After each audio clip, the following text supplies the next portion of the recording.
آج کچھ چلے جاتے پتہ تو چلتا نا کہ نہیں لائے کچھ, یہ کم از کم آپ کہہ سکتے تو کیا پی ٹی آئی کہہ سکتی تھی کہ بھائی دیکھیں ہم آئے اور یہ نہیں لے کر آئے کچھ. نہیں لائے تھے, یہ ایک لفافے میں لکھ کے لائے تھے کہ وی آر سوری, ابو نہیں مانے. اچھا ہاں یہ لکھ کے لے کے آئے تھے. ابھی ان کے پاس یہ تو ناشتہ نہیں کرتے ان سے پوچھے بغیر. اچھا یہ کہاں لکھ کے مذاکرات کی بات, یہ جوڈیشل کمیشن یہ حکومت بنائے گی جس کے ہاتھ خون سے رنگے ہوئے ہیں, وہ تو نہیں چاہتے کہ جوڈیشل کمیشن بنے. انکنوینئنٹ ٹروتھ جو ہے وہ کیوں وہ سامنے لانا چاہیں گے, کیونکہ ان کو پتہ ہے کہ ایک نیوٹرل امپائر آئے گا, اگر وہ تلاشی لے گا, تفتیش کرے گا, تو پھر خون ہے نا, خون ناحق تو نہیں ہے, بولے گا کہ جائے خون ناحق ہوا ہے, لوگوں کے اوپر گولیاں چلی ہیں, لوگوں کو زخمی کیا گیا ہے, شہید کیا گیا ہے, لوگوں کے گھروں پہ دعوے بولے گئے ہیں, لوگوں کے چادر و چار دیواری کا تقدس پامال کیا گیا ہے, عورتوں کے سروں سے دوپٹے چھینے گئے ہیں, بیٹیاں ننگے پاؤں باہر نکالے گئی ہیں. نہیں سن لیجئے ہم دکھے ہوئے ہیں, ہمیں سن لیا کیجئے. جو بربریت انہوں نے کی ہے, آپ کو کیا لگتا, کیا یہ اتنا مشکل معاملہ تھا کہ جس کے لیے 42 دن کا جی پہلے سب سے پہلے لکھ کے لے آئے. اچھا لکھ کے لے آئے تو پھر اس کے بعد انہوں نے کہا جی ہم سب سے پوچھیں گے, تو گھر سے کیا اپنا آپ کو ذمہ دار ٹھہراتے ہیں نا کہ آپ نے 3 ہفتے لگائے لکھ کے لانے کا فیصلہ کرنے میں کہ ہم نے لکھ کے دینا ہے کہ نہیں دینا. نہیں تو یہ اب دیکھیے نا کتنی مضحکہ خیز بات کی اران صاحب نے, کہ ان کا بنیادی مطالبہ تھا کہ عمران خان کو رہا کرائیں جو انہوں نے لکھ کے نہیں دیا.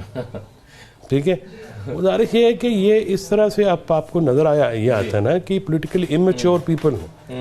یعنی اگر آپ لوگ بیٹھے ہیں مذاکرات میں اور 2 نکاتی ایجنڈا ہے, 2 جنوری کو ہم نے ان سے پوچھا کہ آپ کا ایجنڈا ہے, انہوں نے کہا ہمارا کوئی ایجنڈا نہیں ہے. اس کا مطلب کیا ہے؟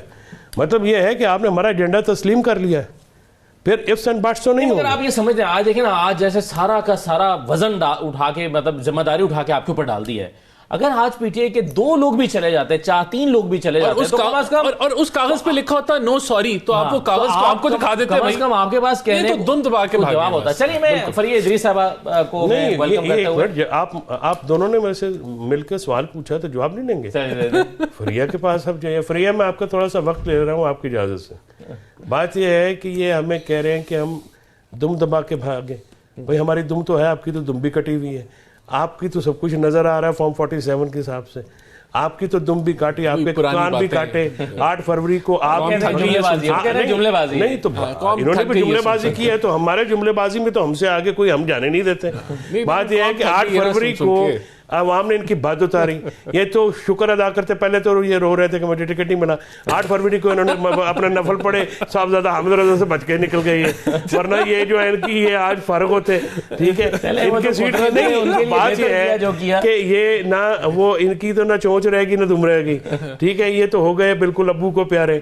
یہ میں بات یہ کہہ رہا ہوں سر کہ جو مذاکرات ہیں, مذاکرات آپ سمجھیے کہ جب جوڈیشل کمیشن آپ نے اسی رات جیسے ہم نے تحریری دی, ٹھیک ہے, آپ نے کہا جی نہیں بن سکتے, تو ہمیں تو جواب مل گیا. ہم نے تو ان کو ایکسپوز کرنا تھا. ہم تو آپ کو پہلے دن سے کہہ رہے تھے یہ جو ملاقات نہیں کرا سکے, یہ جو ایڑی چوٹی کا زور, میں ڈیسنٹ لفظ استعمال کر سکتا ہوں, فیصلہ آباد اللہ سارے نو پتہ میں کی کہنا چاہ رہے ہیں. مطلب انہوں نے ڈپٹی پرائم منسٹر نے یا سب نے کتنا زور لگایا, ان کی ملاقات نہیں کرا سکتے. ایسی کمیٹی کا چارٹ ڈالنا ہے. بھائی آپ رانا احسان افضل خود نہیں جا سکتے میٹنگ کے لیے, جیل اڈیالہ جیل کا دروازہ نہیں کھول سکتے, یہ ہماری میٹنگ تو کروا نہیں سکے. بات کرتے ہیں جوڈیشل کمیشن. چلیے میں ایک اور معاملے کی طرف آنا چاہ رہا ہوں ذرا آپ سے, اور پھر میں فریہ صاحبہ کے پاس بھی جاتا ہوں. یہ جو سپریم کورٹ میں چل رہا ہے 2 دن سے, یہ کتنا پریشان کون ہے کہ ہم نے دیکھا ایک 26ویں ترمیم آئی, اس کے بعد ایک ججز کے درمیان اختلاف رائے بڑھتے بڑھتے اب وہ واضح اختلاف میں تبدیل ہو گیا ہے. کل ایک آرڈر آتا ہے, پھر اس کے بعد 6 رکنی بنچ بیٹھ کے اس آرڈر کی دھجیاں اڑا دیتا ہے. آج صبح پھر آئینی بینچ نے بیٹھ کے جو جس قسم کے ریمارکس جسٹس منصور اور ان کے فیصلے کے بارے میں دیے ہیں, ایک تو مجھے ٹیکنیکلی یہ بتا دیں کہ کیا ایک ریگولر بینچ کا آرڈر آئینی بینچ اڑا سکتا ہے, اس کو ختم کر سکتا ہے, اور یہ لڑائی کا کیا بنے گا؟ دیکھیں اسد, جب ہم چھوٹے ہوتے تھے نا تو ہم میں سے ایک لڑکے کے پاس بیٹ بال ہوتا تھا, تو وہ جب اس کو باری نہیں دیتے تھے دوسری آؤٹ کر دیتے تھے, میں لے کے جا رہا ہوں. یہ لڑکا کون ہے اس وقت, مثال کس کو دے رہے ہیں؟ جو جس کے ہاتھ میں بال بیٹ ہوتا ہے وہ کہتا ہے میں نہیں کھیلنے دوں گا دوسرے کو. جس کے ہاتھ میں بال بیٹ ہوتا ہے وہ تو کھیلنا چاہتا ہے, جس کے ہاتھ میں نہیں ہوتا وہ نہیں کھیلنے دیتا. پتا ہے نا کون نہیں کھیلنے دے رہا. آپ مومیٹیٹی گیمز کہتے رہے نا, ہم گراؤنڈ میں کھیل رہے ہیں تو وہ کہہ رہا ہے کہ مجھے باری دو, آئینی بینچ کہہ رہا ہے مجھے باری دو. ٹھیک ہے, اب معاملہ تو سیاسی ہے نا, قانونی تو ہے نہیں. اس لیے سیاسی ہے. 26ویں آئینی ترمیم لائی ہی عدلیہ کو کنٹرول کرنے کے لیے گئی ہے. عدالت رہ کہاں گئی ہے؟ میں وکیل ہوں, میں آپ کو بتا سکتا ہوں, نیچے سے لے کے سپریم کورٹ مذاق بن گیا ہے. سپریم کورٹ کے جج مذاق بنے ہوئے, وہ اپنی بھد اڑا رہے ہیں. یہ کچھ رویہ ہے دونوں طرف سے. میں انتہائی معذرت کے ساتھ کہوں, دونوں طرف کے ججز جو ہیں انہوں نے ہماری سپریم کورٹ کو مذاق بنا کے رکھ دیا ہے. اور پھر بار ایسوسیشنیں ہیں ہماری, ماشاءاللہ وہ آپ کی صحافتی تنظیموں کی طرح آج تو پیکا پہ ہی نکلے نا. کوئی صحافی کتنے اٹھائے گئے, کتنے وکیل اٹھائے گئے, کوئی نہیں نکلتا. 26ویں آئینی ترمیم نے اس ملک کے نظام کا, آئین کا, جمہوریت کا چہرہ مسخ کر دیا. ٹھیک ہے, ججز جو ہیں وہ بچوں کی طرح لڑے ہیں.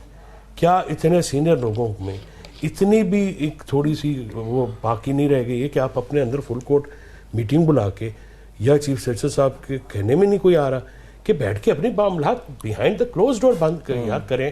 آپ نے سپریم کورٹ کو ویسے دبردوز کر دیا ہے, عدلیہ کے نظام کو دبردوز کر دیا ہے.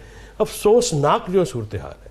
اب پہلے آپ کو پتہ ہے ایک مشرف دور میں بھی ترمیم آئی تھی, جس میں پھر 2009 میں جب معاملات چلے تو 110 ججز نکالے گئے تھے. تو یہ کورٹ پیکنگ کر لیں جتنی مرضی, جس دن سیاسی حالات بدلے. معاملہ آئینی اور قانونی نہیں ہے بلکہ سیاسی نوعیت کا ہے. صحیح ہے, نتھنگ ہے. یہ رانا صاحب نے جو بات کی ہے بے پا ہے, اور جس طرح سے بے سروپا باتیں کر رہے ہیں یہ پوری ان کی مہین. بھائی باتیں صرف یہ ٹھیک کرتے ہیں, ہماری کوئی بات میں پلیز سنا کیجیے, ایجوکیٹ ہوا کیجیے ہماری گفتگو سے. گزارش یہ ہے کہ وہ کیا کہتے تھے کہ ہم جو کہیں وہی سچ ہے, ہمارے منہ میں تمہاری زبان تھوڑی ہے. بات یہ ہے سر کہ ایک شخص ساری عمر محنت کرتا ہے اور پاکستان کے ان ججز میں سے ہے جن سے میں نے بھی کانسٹیٹیوشن پڑھا ہے, اور کانسٹیٹیوشن میں وہ جو وکیل تھے تب بھی بہت ہی ماہر وکیل تھے. آپ اور جب وہ جج بنے تب بھی بہت اچھے وہ کانسٹیٹیوشنل جورسٹ تھے, ایک جورسٹ جج تھے. بات یہ ہے کہ آپ نے ان کے فیوریٹ تعصب میں آپ نے ججز کے اندر تعصب کریٹ کر دیا ہے, ڈسکریمنیشن ہے. ایک سیٹ آف ججز جو کہ خود کو ووٹ دینے سے بھی نہیں کتراتے, ایک تھوڑا لحاظ ہوتا ہے نا عہدے کا.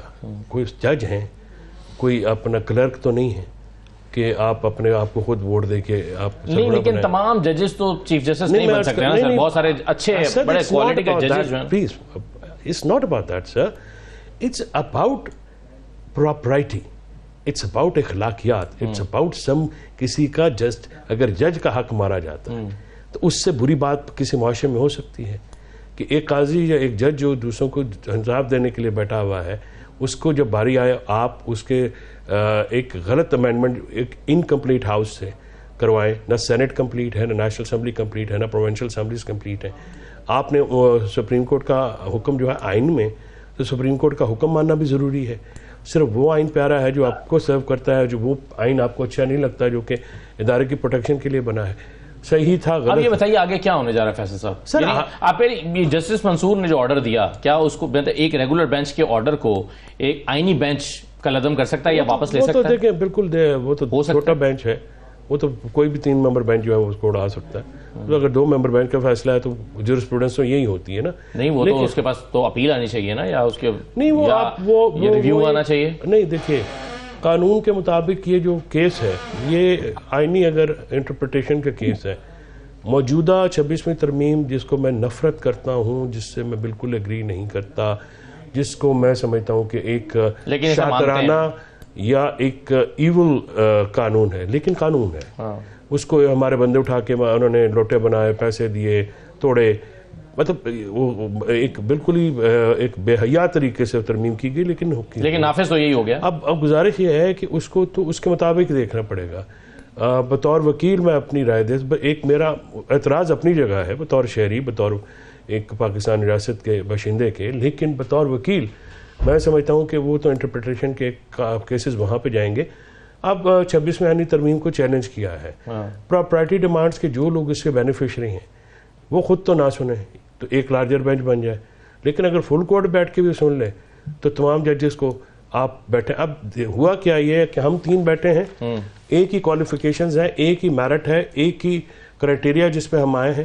اس میں رانا صاحب نے اپنے آپ کو دے دیے ہیں کانسٹیٹیوشنل بینچ بنا کے خود یہ بیٹھ گئے ہیں, اور ہم دونوں منہ تک رہے ہیں کہ بھائی ہم میں سے کیا کمی ہے, ہماری شکل رانا صاحب کی اچھی ہے. ویسے آپ کا یہ فل کورٹ والا جو شوق ہے نا یہ بھی پورا ہونے والا ہے, کیونکہ 3 ہفتے کی تاریخ پڑی ہے, اس سے پہلے شاید نئے ججز انڈکٹی ہو جائیں سپریم کورٹ میں, تو وہ نمبر ویسے سارا آگے پیچھے ہو جائے گا. تو آپ کا فل کورٹ والا شوق, فل کورٹ کا بھی دیکھیں شوق نہیں ہے, اصول ہے.